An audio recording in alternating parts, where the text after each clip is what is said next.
নমস্কার বন্ধুরা, আজ ৭৮তম স্বাধীনতা দিবসের অনেক অনেক শুভেচ্ছা, অভিনন্দন ও ভালোবাসা। এই স্বাধীন দেশে আমরা যেন সবাই স্বাধীনভাবে বাঁচতে পারি, শুধু পুরুষরা নয়, মেয়েরাও যেন আমরা স্বাধীনভাবে বাঁচতে পারি।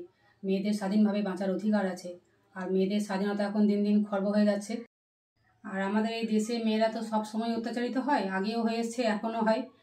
আর এইটা যেন আর পরে না হয়, সেটা কিন্তু আমাদের মেয়েদেরকেই সুনিশ্চিত করতে হবে। আমরা মেয়েরা আর পিছিয়ে থাকবো না, পুরুষের সাথে হাতে হাত মিলিয়ে একসাথে হাঁটবো। আর মেয়েরা যাতে অত্যাচারিত না হয়, সেটা কিন্তু আমাদের নিজেকেই দেখতে হবে।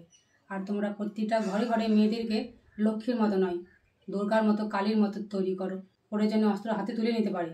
ভারতবর্ষ মহান দেশ, যে দেশে মা কালীর পুজো হয়, মা দুর্গার পুজো হয়, মা লক্ষ্মীর পুজো হয়। আর সেই দেশে মেয়েরা লালসার শিকার কেন হবে?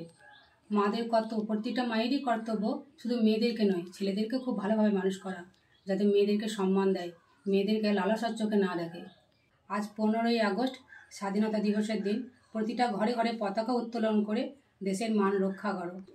সকলে একত্রিত হয়ে বলে ওঠো, ভারত মাতা কি জয়, জয় হিন্দ, বন্দে মাতারম, বন্দে মাতারম, বন্দে মাতারম, ভারত মাতা কি জয়, ভারত মাতা কি জয়, ভারত মাতা কি জয়।